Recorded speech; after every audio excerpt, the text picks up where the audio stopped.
विजया एकादशी हर महीने के कृष्ण और शुक्ल पक्ष की एकादशी तिथि को भगवान विष्णु और मां लक्ष्मी की पूजा और उपवास करने का विधान है। एकादशी उपवास सौभाग्य, समृद्धि और सुख की प्राप्ति के लिए किया जाता है। कहा जाता है कि लंका पर चढ़ाई से पहले श्री राम ने भी विजया एकादशी का उपवास किया था, जिसके कारण उन्हें विजय प्राप्ति का वरदान मिला और रावण हार गया। विजया एकादशी उपवास में कथा का श्रवण करने से वाजपेयी यज्ञ करने के समान फल मिलता है। आइए सुनते हैं विजया एकादशी की कथा। विजया एकादशी की कथा के अनुसार त्रेता युग में मर्यादा पुरुषोत्तम श्री रामचंद्र जी को जब 14 वर्ष का वनवास हो गया, तब वे श्री लक्ष्मण तथा सीता जी सहित पंचवटी में निवास करने लगे।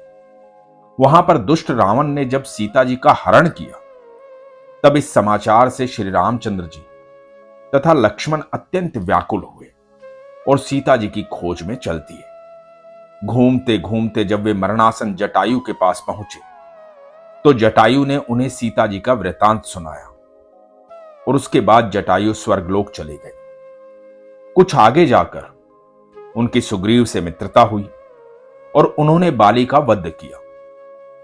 हनुमान जी ने लंका में जाकर सीता जी का पता लगाया और उनसे श्री रामचंद्र जी और सुग्रीव की मित्रता का वर्णन किया। वहां से लौटकर हनुमान जी ने भगवान राम के पास आकर सब समाचार बताए। श्री रामचंद्र जी ने वानर सेना सहित सुग्रीव की संपत्ति से लंका को प्रस्थान किया। जब श्री रामचंद्र जी समुद्र के किनारे पहुंचे, तब उन्होंने मगरमच्छ आदि से युक्त उस अगाध समुद्र को देखकर लक्ष्मण जी से कहा कि इस समुद्र को हम किस प्रकार पार करेंगे।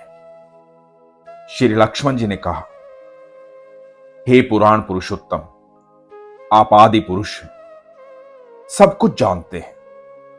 यहां से आधा योजन दूर पर कुमारी द्वीप में वक्दालभ्य नाम के मुनि रहते हैं। उन्होंने अनेक ब्रह्मा देखे हैं।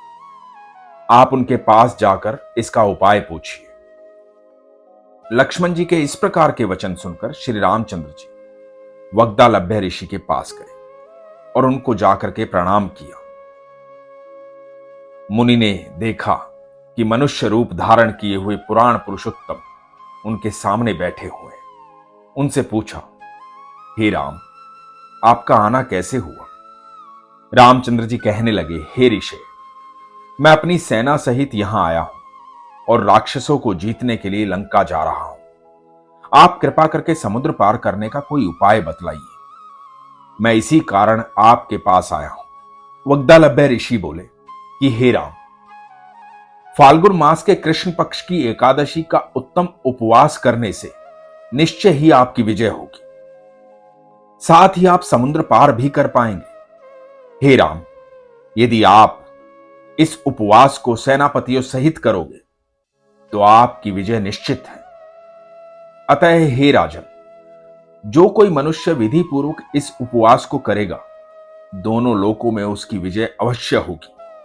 श्री ब्रह्मा जी ने नारद जी से कहा, हे पुत्र, जो कोई इस उपवास के महात्म्य को पढ़ता है या सुनता है, उसको वाजपेयी यज्ञ का फल प्राप्त होता है। इस तरह श्री रामचंद्र जी ने ऋषि के कथनानुसार इस उपवास को किया और इसके प्रभाव से दैत्यों पर विजय प्राप्त की।